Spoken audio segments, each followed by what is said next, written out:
Arben Dervishi, the mastermind who ruled Albania's shadows, and Elira Kodra, the woman who saw too much, were just the beginning.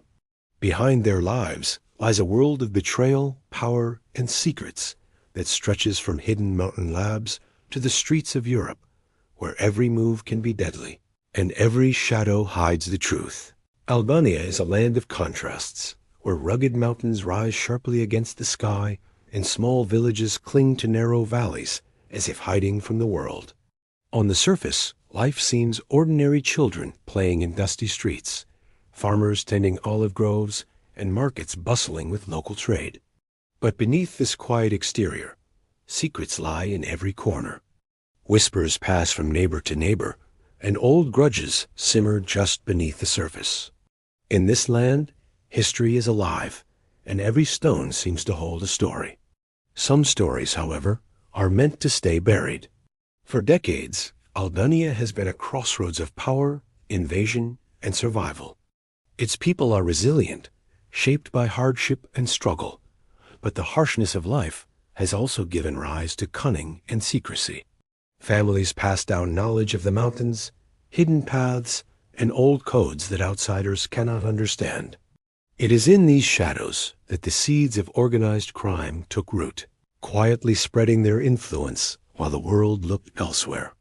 Small acts of defiance or rebellion against authority were often romanticized in villages, but they also became a training ground for a new generation of criminals. The cities tell a different story.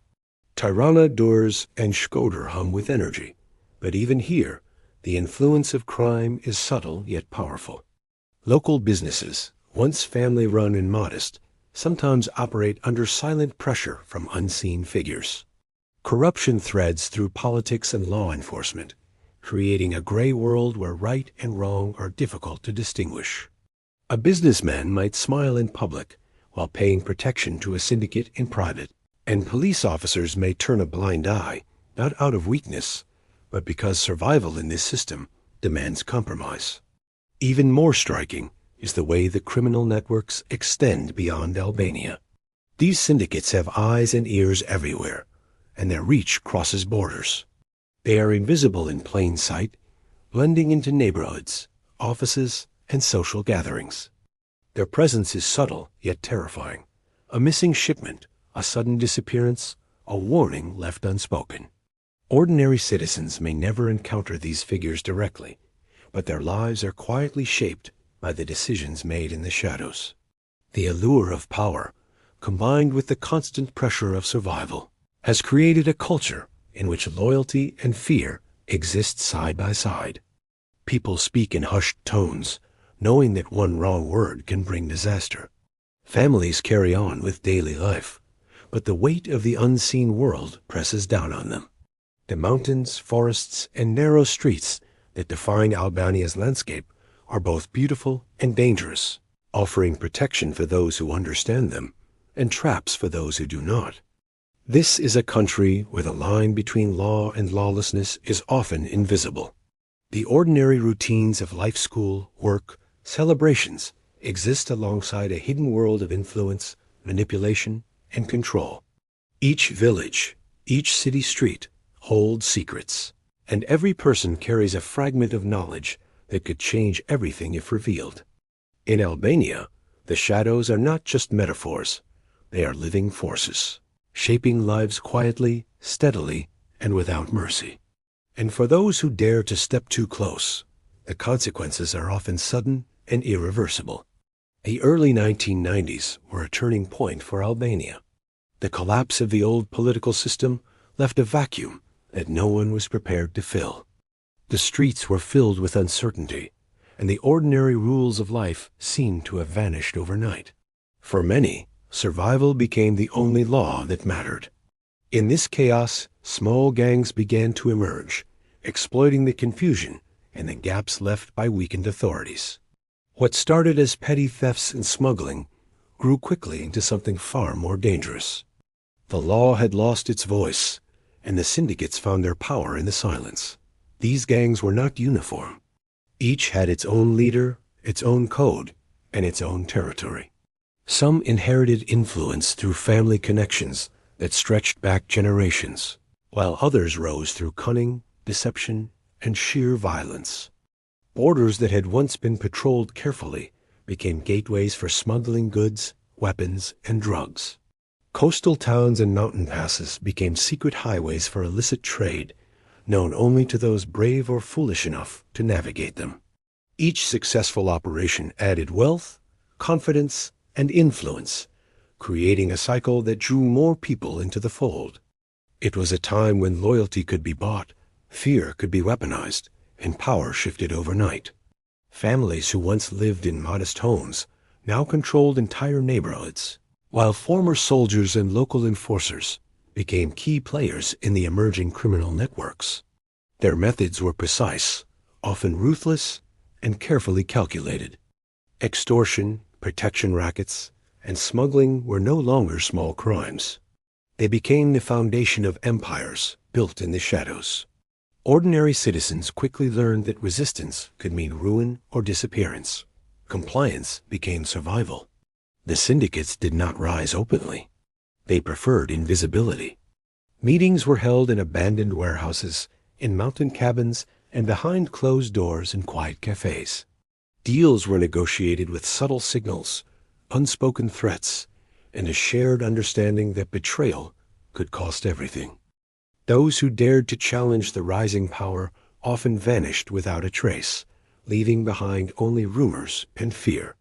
In this environment, trust was rare, and alliances were fragile, often lasting only as long as they served mutual interests. International observers were largely unaware of the scale of the problem. While Albania struggled to stabilize politically, criminal networks quietly expanded their reach into neighboring countries. Smuggled goods, weapons, and eventually drugs traveled across borders with astonishing efficiency. The world saw only glimpses of violence, an arrest here, a disappearance there, but the true scale of the syndicate's operations remained hidden. Their growth was methodical, patient, and almost invisible, leaving a landscape where ordinary life seemed unaffected on the surface, but where the foundations of society were quietly shifting. By the mid-1990s, the syndicates had transformed from local gangs into organized networks with influence over cities, ports, and even aspects of government. They had learned to adapt, to exploit chaos, and to survive scrutiny. Power was no longer measured by the size of a gang or the number of weapons they held. It was measured by reach, control, and the ability to bend circumstances without being seen. What began as small acts of opportunism had evolved into an empire operating in the shadows, one that would shape Albania for decades to come. The syndicates that had taken root in Albania were not anonymous forces. Behind their operations were leaders with sharp minds, ruthless instincts, and unshakable ambition. These were men and women who understood the power of influence, fear, and secrecy. Some inherited their positions through family connections, continuing legacies that stretched back generations, while others clawed their way to power through betrayal, cunning, and calculated violence. Their lives were a delicate balance between authority and danger, each decision carrying consequences that could be fatal. Every syndicate had its own hierarchy, carefully structured to maintain control. Subordinates carried out orders without question, while leaders observed from the shadows, rarely exposing themselves to unnecessary risk. The streets, mountains, and ports became chessboards, with every movement carefully planned. The leader's influence was not always visible, but it was felt everywhere. A quiet nod at a market could signal permission, while a warning glance could indicate an imminent threat. Ordinary citizens rarely saw these figures, but their presence shaped daily life in ways most could not perceive. The methods of these leaders were precise and often brutal. Disloyalty was met with swift punishment, and betrayal was rarely forgiven. Kidnappings, assassinations, and mysterious disappearances ensured that fear remained a constant companion.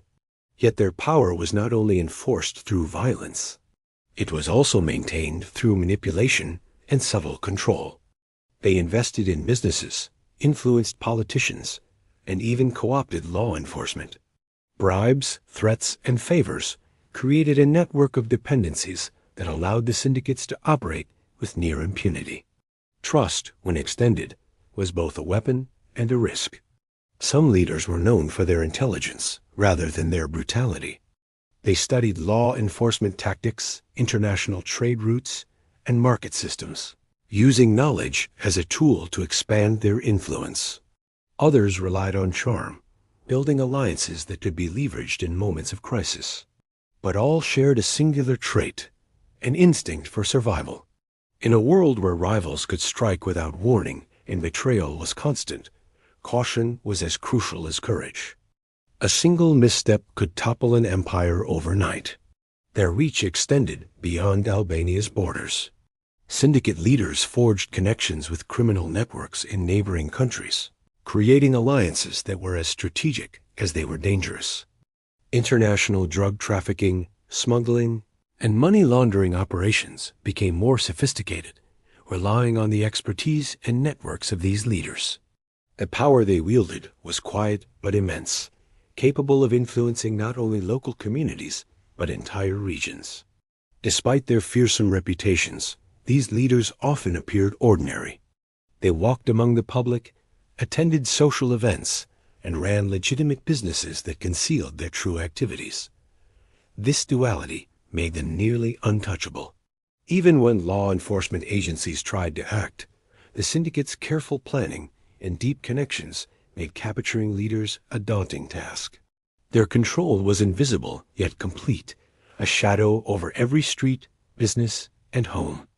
In the end, the leaders of Albania's criminal syndicates were defined by their ability to blend intelligence with ruthlessness, secrecy with influence, and fear with respect.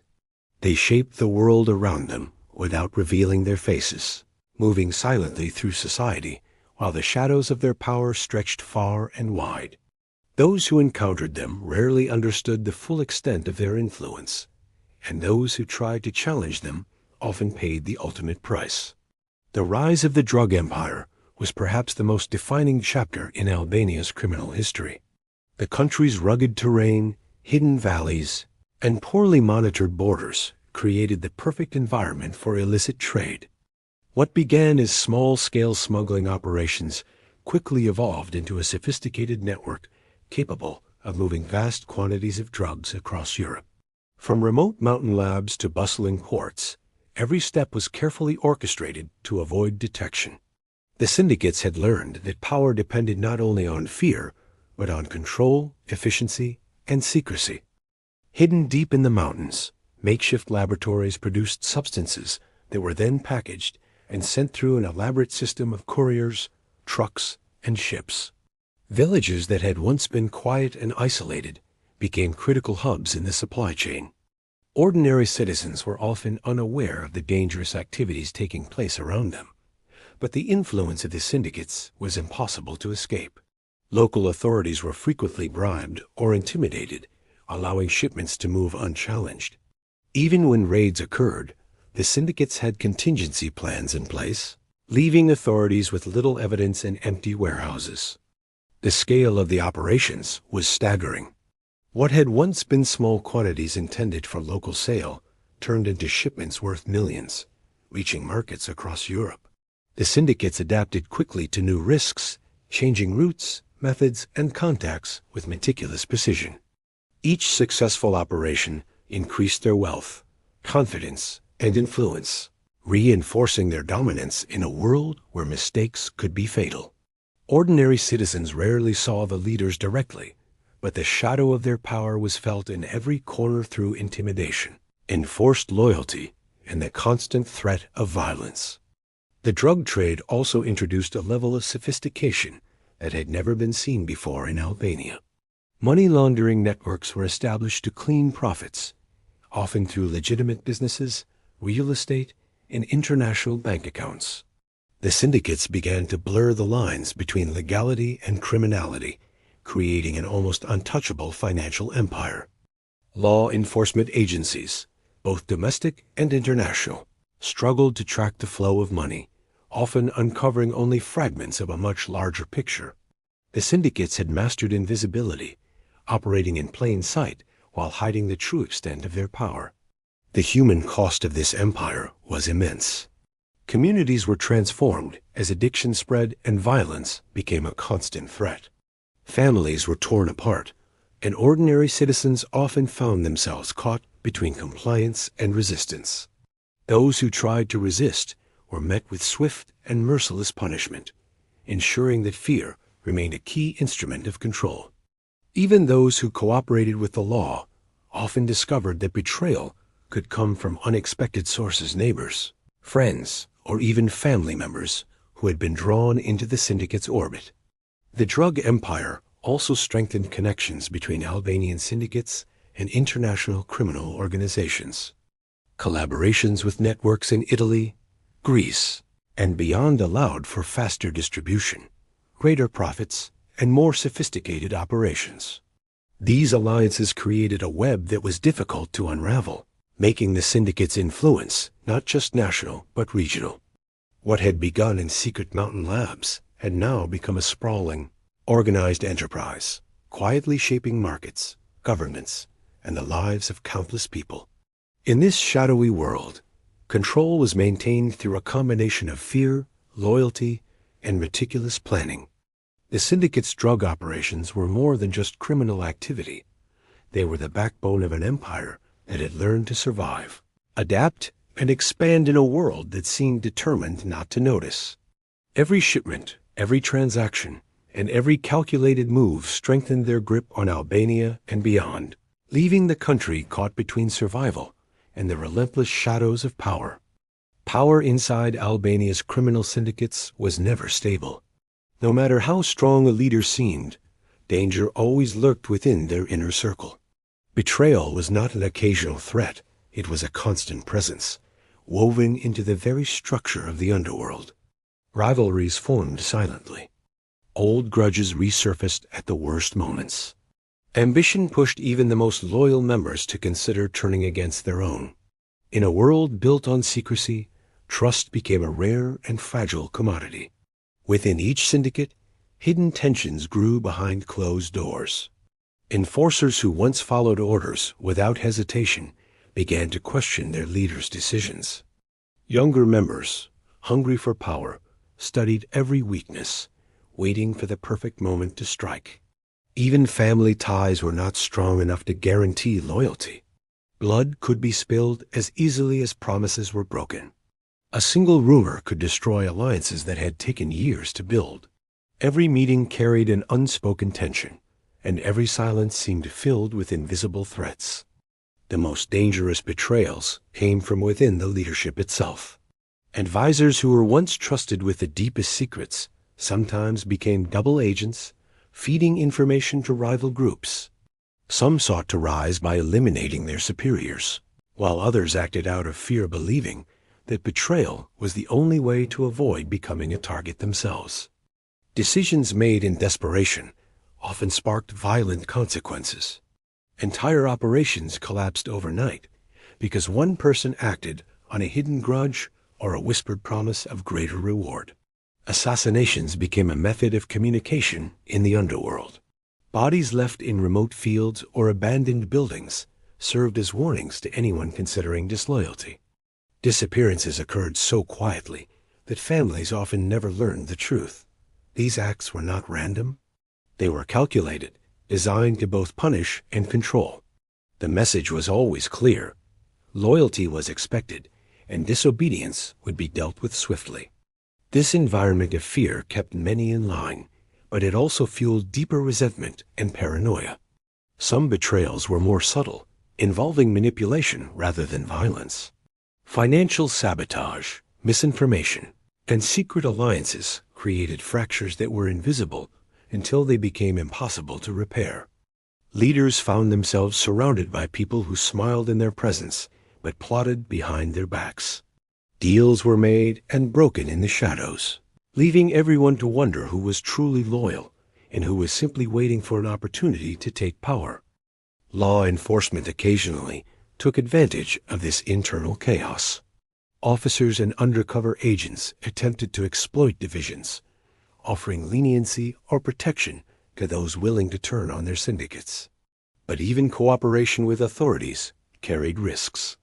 Those who accepted such deals often paid with their lives long before the law could provide any real protection. The fear of being exposed kept many silent, even when they wished to escape the cycle of violence. Despite the constant danger, the syndicates continued to operate, adapting to the shifting loyalties within their ranks. Leaders tightened their circles, relying on fewer people and imposing stricter rules. Yet the more control they tried to exert, the more instability grew beneath the surface. Betrayal became almost predictable, a natural part of a system built on power, greed, and survival. In the end, the criminal underworld of Albania survived not because it was united, but because every betrayal reshaped it in new and often more dangerous ways. The syndicates learned to navigate these fractures, turning chaos into opportunity. But for those living inside this world, the constant uncertainty created a life where every step was shadowed by suspicion, and every alliance carried the possibility of deadly consequences. Law enforcement in Albania faced a nearly impossible challenge. While the syndicates grew more powerful, the authorities struggled with limited resources, internal corruption, and constant threats. Investigators who dared to confront the criminal networks knew the risks. Every step toward uncovering the truth brought them closer to danger. Some continued out of duty, others out of desperation, but all understood that exposing the syndicates could mean sacrificing their own safety. The line between bravery and recklessness blurred as they worked against an enemy that seemed to have eyes everywhere. The task of gathering evidence was complicated by the syndicate's deep roots in society. Criminal operations were hidden behind legitimate businesses, political alliances, and community relationships. Officers trying to trace the flow of money often found that bank accounts were shielded by layers of false identities and international connections. Many attempted surveillance missions ended in failure, not because of incompetence, but because someone within the system had leaked information. Corruption acted as a silent barrier, erasing progress and protecting criminals who had infiltrated both local and national institutions. Journalists became unexpected allies in the fight for truth. Some dedicated their lives to investigating the syndicates, collecting stories from frightened witnesses and piecing together scattered clues. Their work often exposed aspects of the underworld that authorities could not reach. But journalists paid a high price. Threats against them were common, and a few disappeared altogether, leaving behind unfinished reports and grieving families. Those who continued did so with caution, knowing that their every move was watched closely. Their articles illuminated dark corners, but each publication increased the danger surrounding them. International agencies occasionally stepped in, hoping to dismantle the networks that extended across Europe. Collaborations with foreign governments brought advanced technology, specialized training, and fresh perspectives. Yet even these efforts were not enough to fully penetrate the syndicate's defenses. The criminals adapted quickly, altering routes, changing communication methods, and using coded messages that made interception nearly impossible. Every advancement by law enforcement was met with an equally strategic counteraction from the syndicates, creating an ongoing battle that rarely produced clear victories. Despite these challenges, moments of progress did occur. A small operation might be shut down, a minor leader captured, or a hidden stash uncovered. These successes gave the public hope, reminding them that the syndicates were not invincible. But each victory came with consequences. Retaliation was swift and brutal, aimed at both authorities and civilians. Explosions, targeted attacks, and intimidation campaigns created an atmosphere of constant fear. Families of investigators were harassed, and witnesses withdrew their statements, leaving cases unfinished. The price of justice was high, and many wondered whether the fight would ever end. Some law enforcement officers became symbols of resistance, known quietly among communities for their persistence and courage. They worked long hours, lived cautiously, and maintained strict secrecy about their investigations. Their determination kept pressure on the syndicates, preventing them from feeling completely untouchable. But the emotional and physical toll was immense. Stress, isolation, and constant danger pushed many to the brink, forcing some to step away for the sake of their families. Those who remained understood that their efforts were part of a much larger struggle, one that required endurance rather than quick victories. In the end, the conflict between law enforcement and the syndicates became a silent war fought in alleys, offices, and remote villages. It was a battle not only for control, but for the future of Albania's society. The authorities sought to bring light into the shadows, while the criminals worked tirelessly to protect their hidden world. The outcome remained uncertain, shaped by every investigation, every risk taken, and every truth uncovered. In this ongoing struggle, justice seemed close at times, yet always just out of reach. As Albania's criminal syndicates strengthened at home, their influence quietly stretched far beyond the country's borders. Europe, with its open markets, busy ports, and millions of unsuspecting citizens, became the next stage for expansion. What began with small smuggling routes soon evolved into a sprawling international operation, one that blended into the continent's complex transportation systems and diverse communities. The syndicates understood that to grow, they needed to adapt, innovate, and remain invisible. Their success depended on staying one step ahead at all times. Major European cities provided the perfect environment. Places like Milan, London, Brussels, and Berlin offered anonymity within dense populations. The syndicates embedded themselves into immigrant communities, blending with ordinary workers, business owners, and travelers. Their presence was rarely obvious.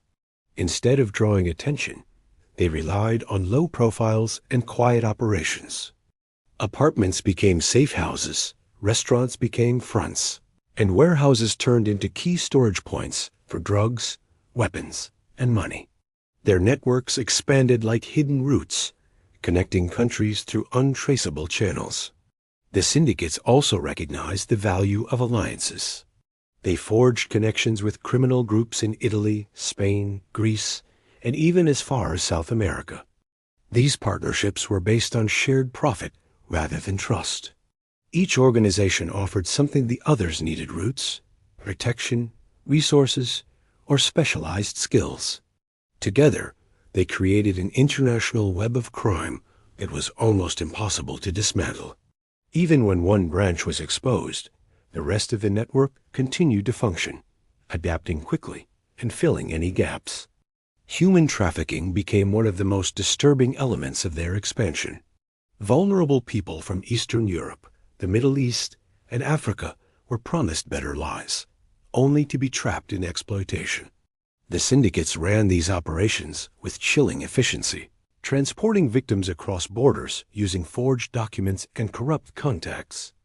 Many disappeared into underground industries, never to be heard from again. Even when authorities managed to rescue victims, identifying the masterminds behind the operations was nearly impossible.